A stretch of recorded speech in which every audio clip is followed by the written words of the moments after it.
fica tranquilo. E eu queria saber, o que o senhor diria para essas pessoas que acharam a sua postura um pouco agressiva nesses debates? Eu vou te fazer uma pergunta já respondendo. E que em algum momento o senhor eventualmente tenha se excedido, tenha falado algum palavrão em público, numa televisão aberta. Me lembra qual palavrão que eu falei no debate? Comedor de açúcar? Não. Ladrão? M, 3 pontinhos, por exemplo, o senhor falou.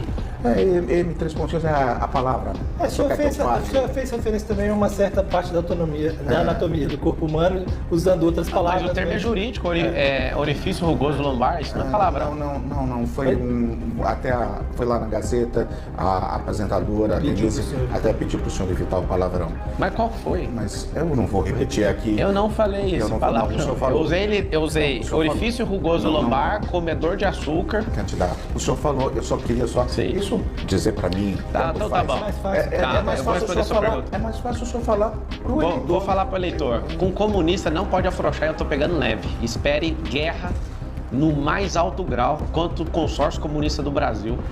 PMDB, essa tropa de Nunes, Tabatinho, achar Tabata, quer dizer, comedor de açúcar, e dá pena. Esse pessoal, eu vou tratorar eles no próximo debate. É meu único tempo de televisão. Você tá certo, eu tô agressivo porque eu só tenho Deus e o povo. Então, assim, meu tempo de televisão, ninguém vai mandar o que eu faço. Espere, Datena, que eu vou soltar uma no seu peito agora no debate do SBT. E o seu Bananinha, espero que eu vou soltar, porque você tá me chamando de bandido. Eu vou te prender ano que vem, porque eu vou auditar todos os seus movimentos na prefeitura. Você vai ser preso, se você não for, você muda meu nome. Sobre a relação do senhor com o Bolsonaro, né? O senhor tem um público mais ou menos parecido com o dele em alguns aspectos, né? O eleitorado, quando a gente vê o eleitorado que votou nele, metade do eleitorado dele está com o senhor, mas nos últimos dias ele soltou ali um vídeo nas redes, reclamando do senhor no 8 de janeiro, falando que o senhor foi... 8 de janeiro? No 8 de janeiro eu estava nos Estados Unidos, ele também. No 7 de setembro. Nós dois estávamos nos Estados Unidos, na mesma cidade. Reclamou do senhor no dia 7 de setembro? Reclamou não. Reclamou. O que ele falou? Ele disse que foi um traidor, que o senhor... Ele não falou isso, não. Final, sim, no vídeo que traidor? Ele falou isso?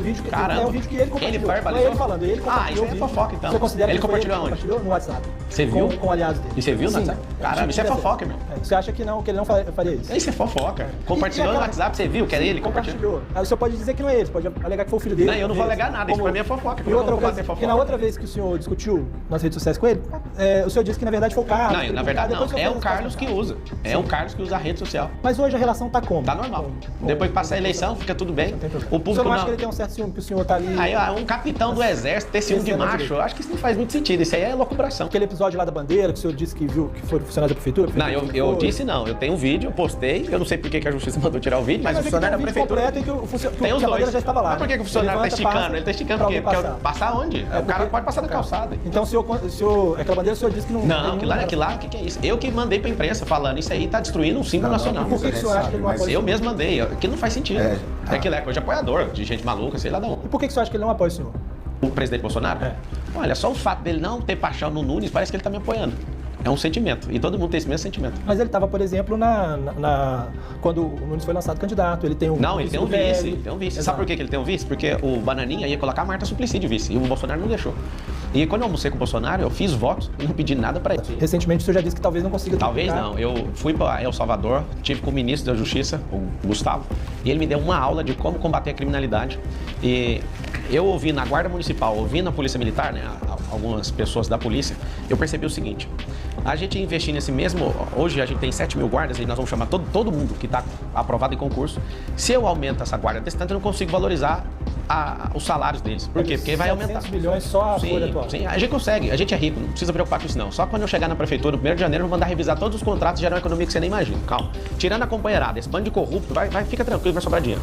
O que eu decidi lá, ouvi no Gustavo, e é uma política que eu vou seguir aqui na cidade de São Paulo. Nós vamos aumentar a operação delegada. Quanto mais economia a gente tiver no estado, a gente vai aumentar isso, porque tem no plano de governo aí um anticrime. O que é um anticrime? Nós vamos fazer um jejum em janeiro de crime.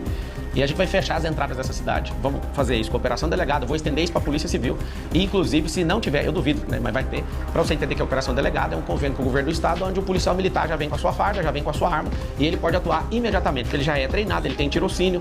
Sim. Isso já acontece hoje. E nós vamos aumentar. E não acontece com a Polícia Civil. De acordo com a disponibilidade de caixa. A gente vai aumentando progressivamente. Existe uma questão que é também, o senhor deve saber disso, que é a questão do, vamos dizer assim, do efetivo, de como se distribui esse efetivo pelos turnos. de trabalho. Há um limite, ou seja, aumentar o policiamento com o atual efetivo... É um limite por área, né? A gente vai aumentar as áreas, são 96 distritos. E você que está preocupado com a segurança pública, que é o número 1 item de maior problema nessa cidade.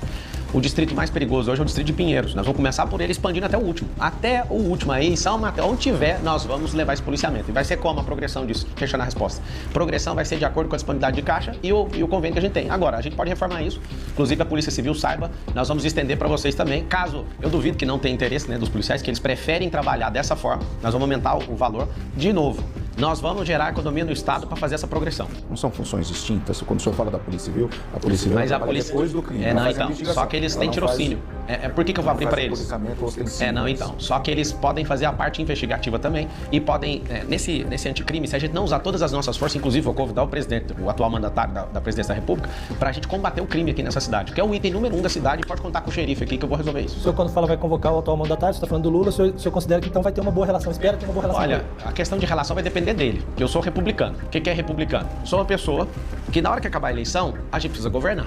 Se ele vier a São Paulo, você vai receber? Claro, ele é presidente do Brasil. Eu não tô contra ele, não. Eu luto para que ele faça as coisas certas, que ele diminua o imposto como o Bolsonaro diminuiu, que ele seja um cara que não gaste tanto dinheiro igual tá gastando, que ele não interfira no Banco Central. Eu tô a favor, eu quero que ele dê certo. Eu sou brasileiro. Lula, eu torço para que você dê certo e vou te receber aqui na cidade de São Paulo com maior tranquilidade e vou precisar da sua ajuda aqui pra gente governar. A gente falar de vencer a eleição no primeiro turno. Como é que o senhor avalia essa pesquisa que mostra o senhor ali no limite do empate técnico com Boulos e um pouquinho à frente aí, considerando a margem de Ricardo Nunes? A pesquisa que eu tô acompanhando que faz mais sentido é a que acertou a do governador Tarcísio, que é a Veritá. Na Veritá eu tô com 30, o mesmo Boulos deve estar com 25, alguma coisa assim. Em outras pesquisas o Boulos está com 21, mas o que interessa na verdade é que a minha entrada, eu entrei com 5, subi para 10, depois 11, 14, 16, 18, 21, 24, 26, 29 e 30. Mas o senhor não viu a diminuição do ritmo de crescimento? Mas é normal, né? Você tá subindo e se eu continuar subindo de forma exponencial, eu ia estar com 200% já. Então agora é a hora de virar a volta, de conquistar. Agora, né, depois da exposição e muita gente, esse consórcio comunista do Brasil me atacando, que é o Nunes, com PMDB e companhia, o PSB, juntaram os 4 contra mim. É normal que essa subida agora vai ser a conta-gota, normal. Agora, você vai na rua, é um pouquinho diferente. Você vai ver que a pesquisa é diferente, eu tenho minhas trackings, eu sinto a vergonha de ver uma pesquisa dessa e aqui, você que é eleitor, eu tenho que te contar o segredo das pesquisas. Alguém paga por elas. Pesquisas quali, que trazem mais detalhamento, elas custam milhões.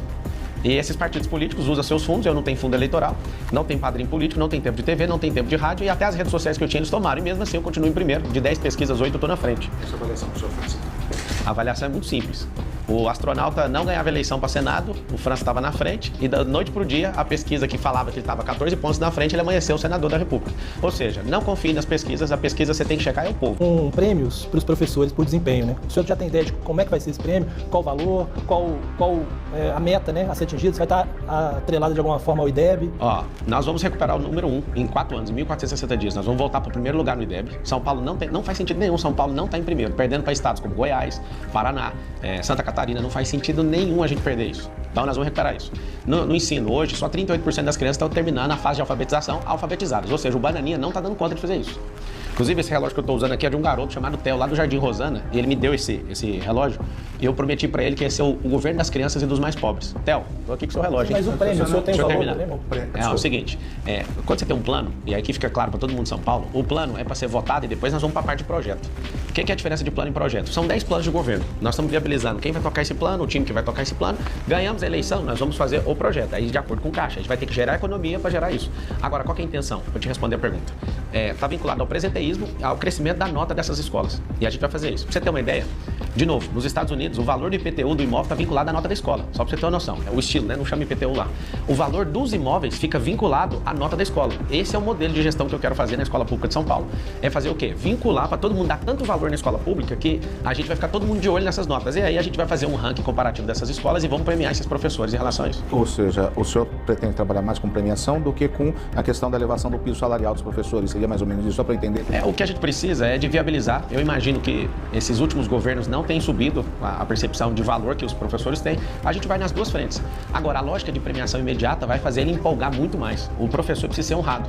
Eu não sou pedagogo, não sou formado nisso, mas eu dou aula, né? Eu sou mentor de milhões de pessoas no Brasil e eu valorizo a profissão. Eu sou um educador e você pode saber que o próximo prefeito de São Paulo é educador e vai valorizar o que vocês estão fazendo. Na década de 90, todo mundo respeitava o professor e respeitava a polícia. Eu não sei o que aconteceu, que esse esquerdismo, esse comunismo foi alastrando na nossa cabeça. Ninguém respeita mais a autoridade, não respeita a polícia e nem respeita o professor. Os alunos vão respeitar vocês sim, vocês podem contar comigo. Uma proposta que São Paulo escuta há menos 40 anos ou mais, né?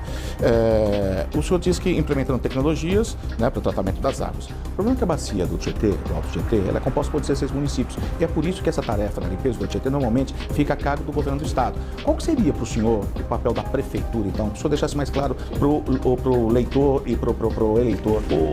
Um prefeito mal intencionado, igual Boulos, entrando, não vai limpar nunca. O que tá aí já sabe que não vai limpar também porque não limpou. Estão fazendo 10 anos. A Sabesp, já falei, quase 50% do consumo da renda que essa empresa gera é a cidade de São Paulo.